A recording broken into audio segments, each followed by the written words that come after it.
Avengers doomsday का आ चुका है स्पेशल लुक, जहां हमें डूम दिख रहा है बैठा हुआ एक स्पेशल थ्रोन पर। फैंटास्टिक फोर जानते हैं डूम को कुछ बहुत बुरा हुआ है डूम के साथ, प्लस कुछ बहुत बुरा किया है डूम ने, और इसके लिए थॉर है बहुत गुस्सा।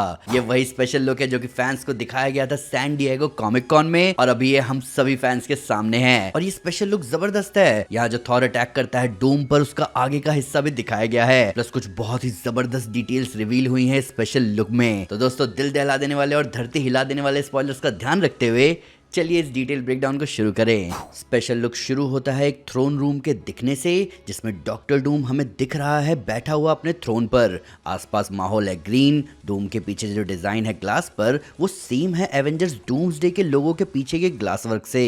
यहाँ तक कि जो नया पोस्टर आया है डूम का, उसमें हमें ग्लास दिख रहा है इसी थ्रोन रूम का। पर ज्यादा इंटरेस्टिंग है नीचे जो ये ग्रीन लाइट्स एमिट हो रही है यहाँ सरफेस पर। ये नजारा डूम के इंट्रोडक्शन का नहीं लग रहा। ऐसा लग रहा है कि डूम ने कर दिया है कुछ बड़ा, जिसके बाद हमें दिख रहा है ये नजारा। डूम ने इस पॉइंट पर शायद कॉन्कर कर लिया है जो उसे करना था कॉन्कर, और ये शायद नजारा है मूवी के एंड का। प्लस ये पीछे ग्लास से ग्रीन लाइट का अंदर आना, सरफेस से ग्रीन कलर की एनर्जी का दिखना, ये कर रहा है एक ही तरफ इशारा। डूम का सामना हो चुका है लोकी से, और उसने छीन ली है लोकी की पावर्स, या वो किसी तरह चैनल कर रहा है लोकी की टेम्पोरल पावर्स को। ये थ्रोन रूम भी वही जगह लग रही है जहां लोकी बैठा था, जिसे डूम ने लोकी की पावर्स हासिल करने के बाद अपने तरीके से दे दिया है शेप। पर फिलहाल सभी मार्वल फैंस का सबसे बड़ा सवाल यही है कि लोकी है कहाँ? क्या डूम इतना पावरफुल है कि वो जगह ले सकता है लोकी की? वो इतना पावरफुल तो है कि उसने स्पेशल लुक के एंड में थॉर को ऐसे दूर फेंक दिया जैसे वो कुछ है ही नहीं। तो डूम है तो पावरफुल, और बहुत चांसेस है कि यहाँ वो लोकी की पूरी पावर्स, उसका एसगार्डियन मैजिक, उसकी टाइम स्लिपिंग, उसकी मल्टीवर्सल पावर्स बैठा है एब्जॉर्ब करके। अब यही हमें आवाज आती है फैंटास्टिक फोर की सू स्टॉर्म की, जो कि कहीं किसी को बता रही है कि Victor was always the smartest guy in every room. वैसे यहाँ वो अकेला बैठा है इस थ्रोन रूम में, तो यहाँ सबसे स्मार्टेस्ट और सबसे डम्बेस्ट गाय तो वही है। पर जोक्स अपार्ट, सू की बातों से इतना तो क्लियर है कि सू जानती थी विक्टर वॉन डूम को इतने अच्छे से कि वो उसके बारे में बता रही है उसका फर्स्ट नेम लेकर। अब यहाँ क्लियर हो रहे हैं कुछ कंटेक्स्ट। डूम हमें दिखा था फैंटास्टिक फोर फर्स्ट स्टेप्स के मिड क्रेडिट सीन में भी, जहाँ सू देखती है डूम को फ्रैंकलिन के साथ, यानी डूम यहाँ आया है फैंटास्टिक फोर से ही मिलने। सू की बातों से ऐसा भी लग रहा है कि डूम अर्थ 828 को ही बिलोंग करता है, जहाँ जो खाली लेटवेरिया वाली चेयर्स हमें दिखी थी फैंटास्टिक फोर फर्स्ट स्टेप्स में, वो थे डूम के ही, जिन पर डूम नहीं बैठा था क्योंकि वो गुजर रहा था कुछ दुखों से, जिनके बारे में जानती है सू। जहाँ सू बता रही है कि विक्टर सबसे स्मार्टेस्ट गाय था हर रूम में, वो डिफरेंट था, काइंड था, वो परवाह करता था लोगों की, पर जिनसे वो प्यार करता था वो उससे छिन गए। वो जानती थी कि वो खोया हुआ होगा, पर उसे ये नहीं पता था कि वो है अंदर से टूटा हुआ। अब फैंटास्टिक फोर जानते हैं डूम को उसके अच्छे समय से। मार्वल कॉमिक्स में विक्टर वॉन डूम उसी स्टेट यूनिवर्सिटी में पढ़ता था जिसमें पढ़ते थे रीड रिचर्ड्स और बेन ग्रिम। अब जैसा सू बता रही है कि वो भी जानती है उसे, तो हो सकता है सू भी रीड और बेन के साथ उसी यूनिवर्सिटी में पढ़ी हो, या फैंटास्टिक फोर या स्पेशली सू जानती है डूम को फैंटास्टिक फोर की पावर्स गेन करने के बाद से, जब फैंटास्टिक फोर निकले थे फ्यूचर फाउंडेशन के थ्रू ग्लोबल डीमिलिटराइजेशन और शांति के लिए, जो कि हमें पता है फैंटास्टिक फोर ने अचीव कर लिया था अपने अर्थ 828 में, जिसका हिस्सा था लेटवेरिया भी। शायद यहीं से सू बात कर रही है डूम के डिफरेंट, उसके काइंड और केयरिंग होने की। अब सू आगे बताती है कि डूम जिन्हें प्यार करता था उसने उनको खो दिया। हमें आगे डूम दिखता है एक टेपेस्ट्री के आगे। ये वही टेपेस्ट्री है जो हमें दिखी थी कॉमिक कॉन के दौरान सामने आए पोस्टर में, और यहाँ हमें दिख रहा है एक माँ और एक बेटा। अब पहले क्लियर नहीं था कि ये छोटा डूम और उसकी माँ है या फिर ये डूम की वाइफ है और उसका बेटा है, पर अब ये कौन है ये क्लियर है सू की बातों से। ये वाइफ और बेटा ही है डूम का, क्योंकि डूम ने बचपन में ही खो दिया था अपनी माँ को। तो फैंटास्टिक फोर से मिलने के बाद अगर वो कुछ खो सकता है तो वो है उसकी बीवी और उसका बेटा।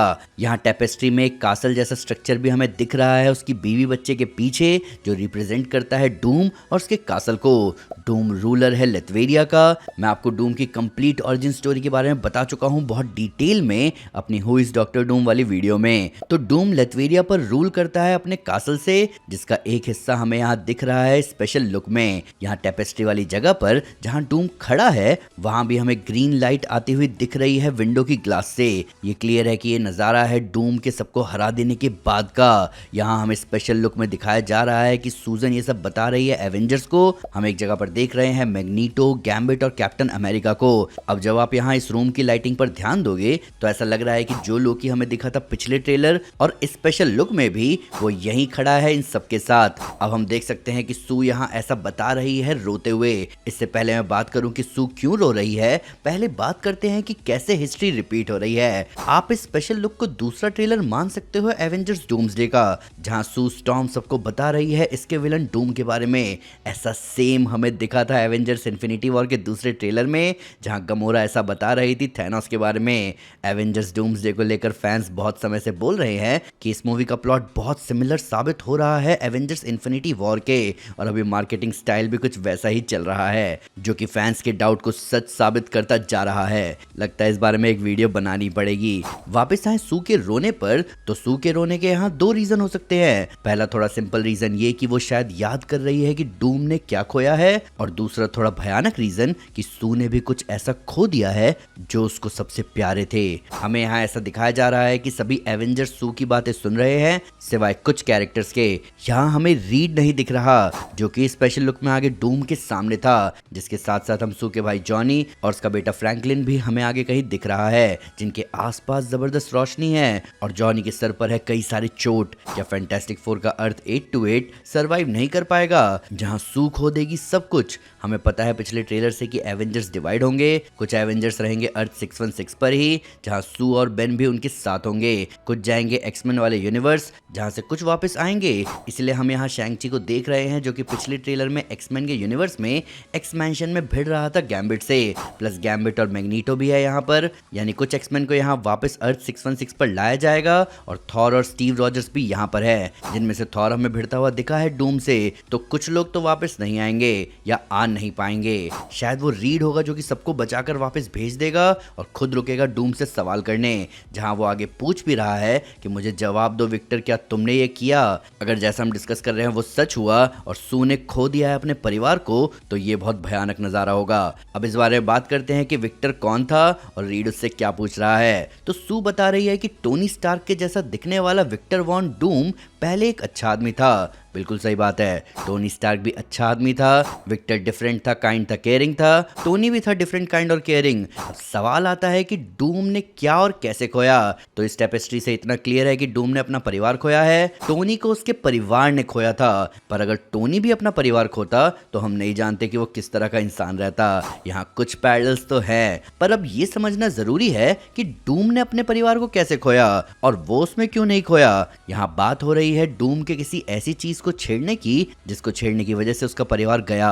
यहाँ एक थ्योरी आ रही है कि डूम ने मल्टीवर्स को छेड़ने की कोशिश की, जिसकी वजह से उसकी बीवी गई, उसका बेटा गया और उसने अपना चेहरा खोया। ऐसा कॉमिक्स में भी हुआ था। डूम अपने कॉलेज में रीड के जितना ही दिमाग से तेज था, वो अपने कॉलेज के दिनों में बनाता है एक ऐसी मशीन जो कि किसी भी बीइंग के एस्ट्रल फॉर्म को प्रोजेक्ट कर सकती है दूसरे डायमेंशन में। रीड उसके मशीन के डिजाइन को देखकर समझाता है कि यहाँ कैलकुलेशंस में कुछ गड़बड़ी है, पर डूम उसकी बात नहीं सुनता और वो मशीन फट जाती है, जिसकी वजह से डूम का चेहरा हो जाता है खराब। पर डूम इसके लिए रीड को जिम्मेदार मानता है। अब एक और बात आती है यहाँ, सू की बातों से ऐसा क्लियर तो हो रहा है कि ये डूम बिलोंग करता है अर्थ 828 को, पर कुछ डिटेल्स निकल कर आए थे कुछ समय पहले, जहां एक बात सामने आई थी कि एवेंजर्स डूम्सडे में एटलीस्ट 6 डिफरेंट अर्थ मेन फोकस में होंगे, जहां फैंटास्टिक फोर का अर्थ 828 और डूम के अर्थ को अलग अलग बताया जा रहा था। तो क्या ऐसा हो सकता है कि सू के अर्थ वाला डूम अपने लिए किए हुए एक्सपेरिमेंट्स में अपने परिवार को खोने के बाद निकल गया मल्टीवर्स की गहराइयों में, जहां उसे पता चला हो कि कैसे पहले एक सीक्रेट टाइमलाइन एग्जिस्ट करती थी, जहां कुछ तो बदला और वहां से निकल कर आया एक नया मल्टीवर्स, वो मल्टीवर्स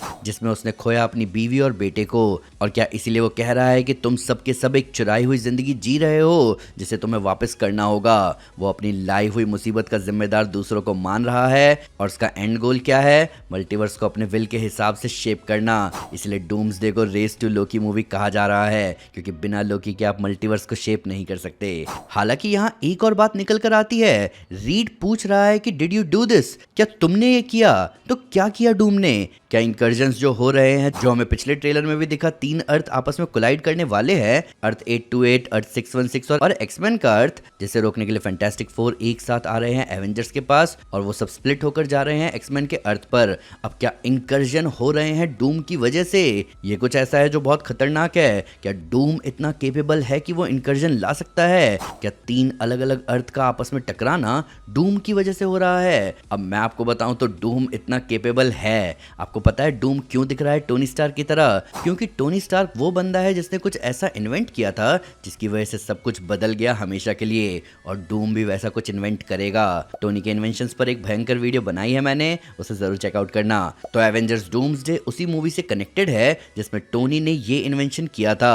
मैं बात कर रहा हूँ एंड गेम की, और टोनी ने एवेंजर्स एंड गेम में इन्वेंट किया था टाइम ट्रैवलिंग मशीन। अब टाइम ट्रैवलिंग बहुत पावरफुल चीज है अपने आप में। टोनी ने 2 बार इसके बारे में वार्निंग दी थी एवेंजर्स एंड गेम में सबको। जब स्टीव, नताशा और स्कॉट आए थे टोनी के पास टाइम डकैती का आइडिया लेकर, तो टोनी ने उनके आइडिया पर कहा था कि ये बकलोली है, तुम सब सत्यानाश कर सकते हो। वो वहां बोलता है कि उसके पास उसका परिवार है, उसका सेकंड चांस है, वो इसे दाव पर नहीं लगा सकता।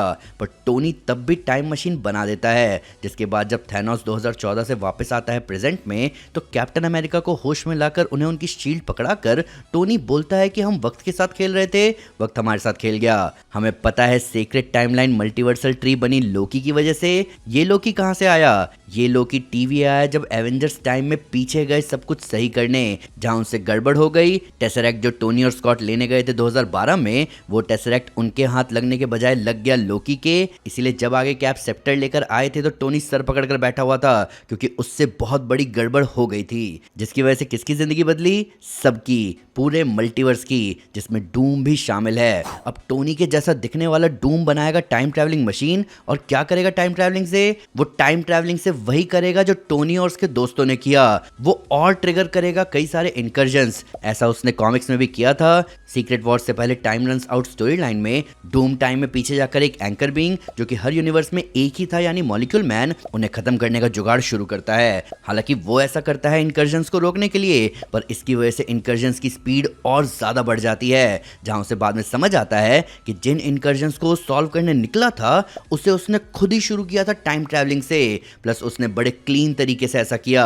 उसने टाइम में पीछे जाकर एक रिलीजन शुरू किया, अपने आप को एक अलग नाम देकर, राबो मलाल, जिसमें उसने जोड़ी कई सारी ब्लैक स्वान्स, जो कि ना जाने कब से उसके लिए इनकर्जन्स ट्रिगर करती जा रही थी। तो कॉमिक्स में भी मल्टीवर्स की बर्बादी डूम ने ही शुरू की थी, और यहाँ स्पेशल लुक से भी ये समझ आ रहा है कि ये सब डूम का शुरू किया हुआ है, जहां रीड इसके लिए बहुत गुस्सा है उस पर। हालांकि अब आते हैं इस पूरे ट्रेलर के थीम पर। इस ट्रेलर का थीम है कैरेक्टर्स और उनकी दुनिया, और दुनिया से मेरा मतलब है उनके बच्चे।